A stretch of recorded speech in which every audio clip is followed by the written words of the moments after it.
All right, so the newest season of Catfish has hosts Kamie Crawford and Neve Schulman confronting imposters and following victims that have been duped online. I have to be transparent with you. I don't have my contacts in right now, so I cannot see the prompter. So I'm just going to talk to you about yourself. Kamie Crawford here. We're talking about Catfish, so thank you so much for joining me. Of course, and I'm so excited because this is what, season 8, right? Season 8. That's huge. That's a very long time. It's and Catfish is something that I feel like a lot of people are familiar with.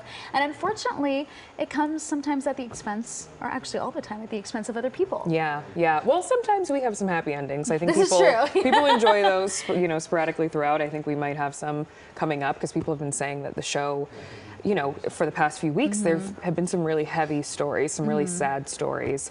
And I'm like, it's always sad when you're being lied to. Yes. Or heartbroken. Exactly. So how do you navigate that? I mean, that seems like something that could be really tough for you and your own mental health, to just constantly be around people who are probably really lovely, but are dealing with something that's not so great. You know, therapy helps. I definitely have a very... Not to laugh, but I totally get it. I have a very close relationship with my therapist, although I feel like we don't even talk about the stories from the show because I don't think she would believe half of them. She would be like, what? Like, they sent $20,000 to who? But, you know, I think I try to handle every single episode with the same compassion and understanding that I would hope that someone would give to me if I was dealing with a situation. I always say, you know, in real life we have relationships that probably aren't the best for us. We date people all the time that we know we have no business dating, and so you can say that again. Yeah, so on the show it's the same thing. It's just, you know, online and they haven't met the person, but sometimes if you meet the person, it's not good. So what are you supposed to do? This is very true. It's like a big circle that you end up going. Considering the fact that you do meet all these people, aside from that, what's your other favorite part about hosting a show like this? Especially something, I mean, season 8, that's huge.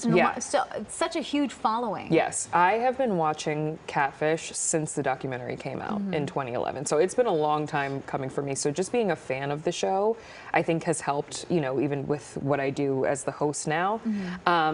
I think my favorite thing is meeting people where they're at and going to the towns where these people are from.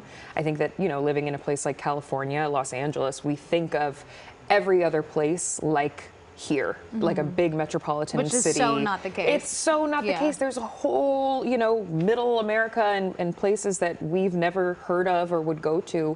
Some of these places we go to only have one stoplight, one high school, you know, so your dating pool is very, very small. And so I think just getting to know people on a different level and meeting them where they're at is very, very important, because when you're in someone's environment, you can have a better understanding of where they're coming from. Yeah, exactly. I love that. Yeah. Well, I know obviously we have the show, but you're also doing the podcast as well. And I feel like that's just kind of the direction a lot of people are going, because you have such a bigger audience, especially here in LA, by the way, when you're stuck in traffic for 3 hours, pop on the podcast. You got to pop on the podcast. So tell me about it. So it's a relationship advice podcast. The name itself, I don't think that I can say on this Oh, my news producer's saying she can't say it. She can't say it. I can't say it. I can't say it. But it's relationships. So it sounds like fun. It's about relationships, but with a T. So you can put it all together. You know, the good, the bad, and the ugly when it comes to relationships. And I love it because we talk about all different kinds of relationships, romantic, platonic, coworker relationships. The most important relationship that you have in the entire world is the one that you have with yourself. So we talk about self-care, we talk about therapy. And it's just been a really great outlet for me to be able to reach the people who are following me and listening to me and watching me on TV every single week, but in a different way. So I'm really proud of it. That's so interesting. We're almost out of time, but I do want to just dive into you and your background. How did you even get into this whole relationship realm? I think I've always been the person who my friends go to for advice. With my sisters too, I'm the oldest of 6 girls. So with my 5 younger sisters, I'm always the one that they're like, Kamie, what do I do? How do I like send this email to my boss? Like those kinds of things. And so I think it's just something that has been bestowed upon me, but I feel very honored, and, you know, I feel very blessed to have people in my life who trust me with their tea. Oh, I love it. Okay, well, we're going to put all this information up on our website, kcomnews.com/themorningwrap. Really appreciate it. And you're actually going to stick around for What's the Buzz? Yes, we have some fun topics for that, too. And then, let everyone know when the first episode drops. Oh, of Catfish? You can watch Catfish every Tuesday at 8/7 Central on MTV. Awesome. The best show ever. I love it. Well, thank you.